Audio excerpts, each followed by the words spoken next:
Masuknya bangsa Barat ke Asia Tenggara. Pada dasarnya, kedatangan bangsa Barat ke Asia Tenggara diawali oleh keinginan untuk perdagangan rempah-rempah.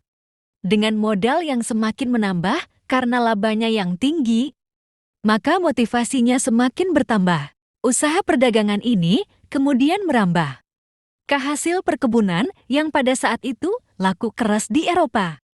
Tak hanya ingin meraih keuntungan sebesar-besarnya, muncullah keinginan untuk menguasai wilayah tersebut menjadi jajahannya, sehingga menyebabkan banyaknya peperangan, baik dengan pribumi maupun dengan antar bangsa itu sendiri, dan membawa kebudayaan setempat yaitu penyebaran agama Katolik Abdul Ghani tahun 1978.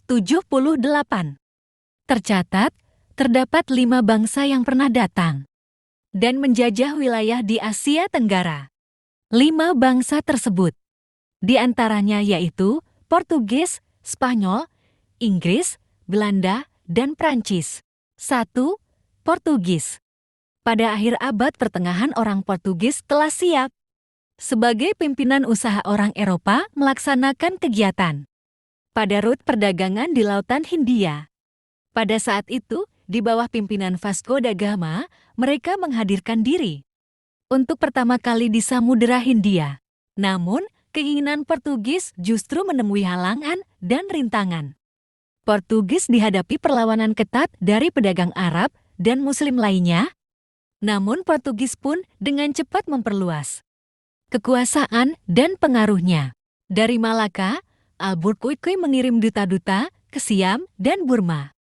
Myanmar, Duarte Fernandes pergi ke Siam menjadi orang Eropa pertama yang mengunjungi Ayutthaya. Dari Malaka, Albuquerque mengirim ekspedisi ke Maluku. Malaka pusat pembagian utama rempah-rempah. Menerima pedagang dari Jawa yang mengumpulkan di daerah itu sendiri. Bahan-bahan tersebut sangat berlimpah dan murah, sehingga apabila Portugis akan mempertahankan harga tinggi di Eropa, penting baginya untuk menegakkan monopoli dan pembatasan ekspor. Namun saat menguasai Malaka, Portugis mengalami berbagai serangan dari Sultan Mahmud di Kota Bintang. Dengan bantuan pasukan Aceh dan juga putra beliau melakukan perlawanan di Semenanjung Johor. Selain itu, Aceh juga melakukan perlawanan terhadap kedudukan Portugis. Dan tak hanya itu, Maluku dan Ternate di bawah pimpinan Sultan Babulah pun melakukan perlawanan. Pada tahun 1545, Portugis pun berusaha meluaskan perdagangannya ke daerah Banten. Hubungan Portugis dengan kerajaan yang lebih kuat di daratan Indochina pun harus puas memainkan peranan yang sederhana daripada di Malaka. Dan pulau-pulau rempah, banyak orang dari Portugis menjadi orang bayaran dalam pasukan raja. Di Siam, Portugis tidak pernah berusaha mendapatkan kekuasaan pemilikan tanah raja sangat kuat. Jadi hanya di Burma sampai akhir abad 16 Portugis memiliki penguasaan atas tanah. Dan dari pertengahan abad 16 perampok-perampok Portugis bertempat tinggal di dalam jumlah besar di Dianga. Maka dari itu, penguasaan Portugis di Asia Tenggara cenderung berfokus di daerah Malaka dan di pulau-pulau yang menghasilkan rempah-rempah. 2. Spanyol. Ekspedisi yang dilakukan Spanyol dipimpin oleh Ferdinand de Magalhães.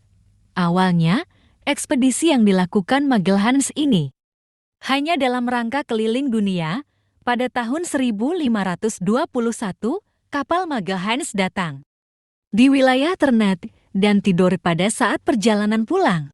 Pada tahun 1521, kapal Magalhães datang di wilayah Ternate dan tidur pada saat perjalanan pulang. Pada waktu yang bersamaan, Portugis mengajukan protes pada Spanyol yang menyatakan bahwa munculnya kapal Spanyol berada di pulau rempah-rempah itu merupakan pelanggaran. Sebagai akibat dari protes Portugis itu, diadakan konferensi ahli pada tahun 1524 dan gagal menyepakati lokasi yang tepat dari Maluku. Oleh karena itu, Spanyol mengirim 7 buah kapal melalui Selat Magellan. Untuk melindungi tuntutannya atas pulau itu, hanya satu dari kapalnya yang mencapai pulau itu dan diterima baik oleh Tidore. Namun, peperangan pun terjadi antara Portugis yang bersekutu dengan Ternate dan Spanyol bersekutu dengan Tidore. Namun, kekurangan bantuan dari Cortes di Meksiko membuat Spanyol membuat perjanjian dengan Portugis.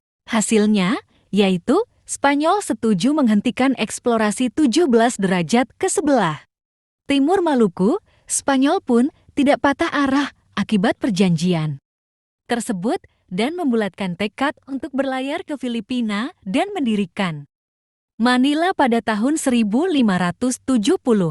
Kekuasaan Spanyol di Filipina telah mencari perluasan ke selatan sejak pendirian Manila pada tahun 1570 dan pada saat itu ketika Philip II mempersatukan Spanyol dengan Portugis sempat lama menguasai Filipina. Akhirnya Spanyol mengalami gangguan dari VOC, Belanda. 3. Inggris. Orang Inggris terlihat terlambat dalam memulai eksploitasi rute Tanjung ke Lautan Hindia dan di luar itu tidak ada jalan lagi kecuali kurangnya perhati-hatian. Perdagangan di timur. Pelayaran John Cabot dari Bristol dalam pemerintahan Henry VII dilaksanakan dengan tujuan mencapai pasar-pasar besar rempah-rempah dan sutera di Asia Timur. Penemuan Amerika sempat membuat ekspedisi ke Asia Timur mengalami penundaan setelah melalui beberapa penyelidikan intensif yang dilakukan oleh perusahaan Muscovy, Anthony Jenkinson, John Newbery, dan Ralph Fitch.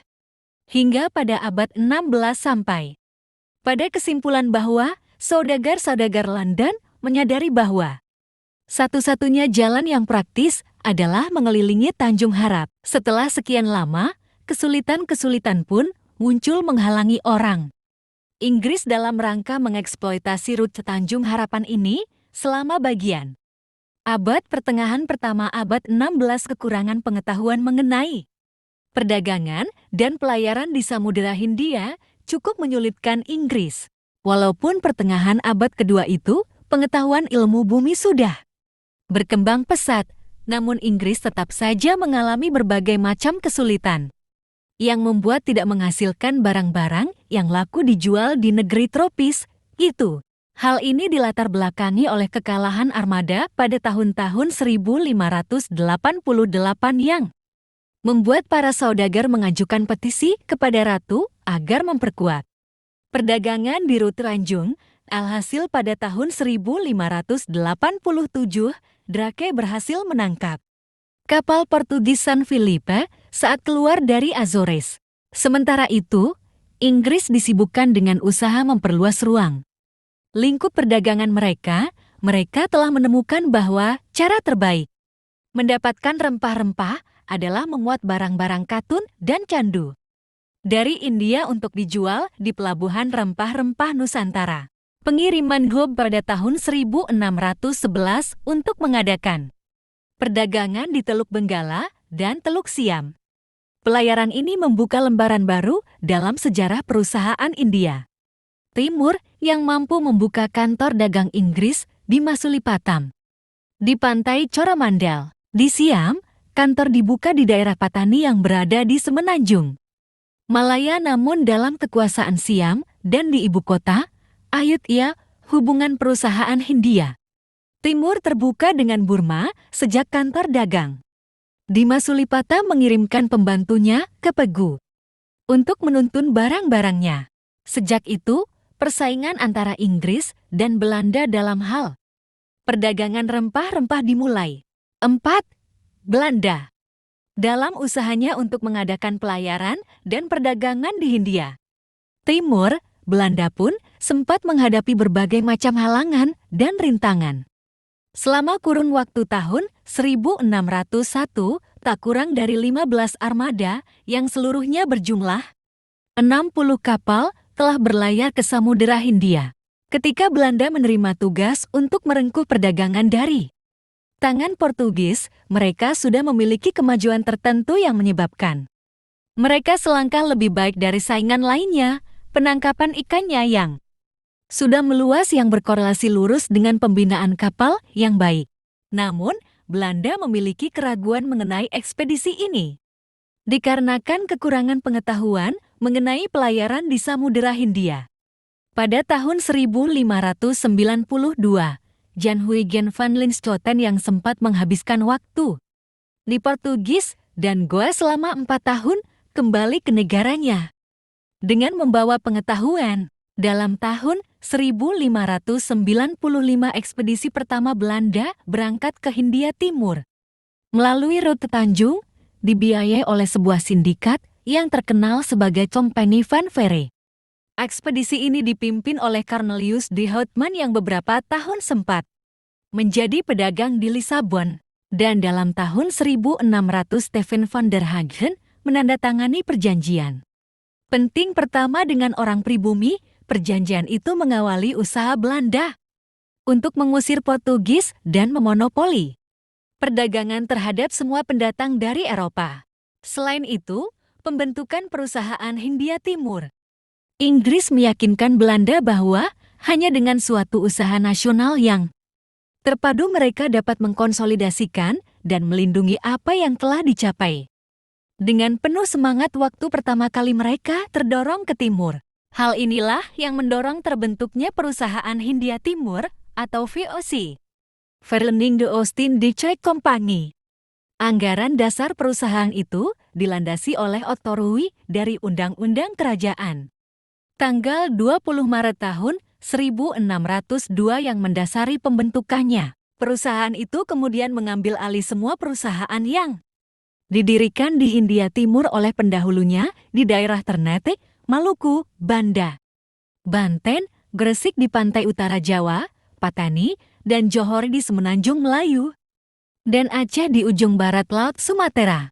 Tahun-tahun 1609, Belanda kembali mendapatkan kepulauan rempah-rempah yaitu pendudukan Pulau Banda. Untuk menguatkan kedudukan mereka, Belanda mengangkat Peter Both sebagai Gubernur Jenderal Hindia, dan pada saat yang bersamaan, Inggris mulai mengembangkan usaha perdagangannya dan terjadi persaingan. 5. Prancis. Kedatangan Prancis di Asia Tenggara awalnya dipelopori oleh seorang pendeta atau misionaris gereja Roma Katolik. Nama misionaris tersebut adalah Piedmontese Jesuit Pater Giovanni Maria Leria, tiba di Vientiane pada tahun 1615 dan bertujuan untuk menjalankan misi Kristen. Melalui Alexander dari Rhodes, Prancis mulai memasuki misi di Indochina.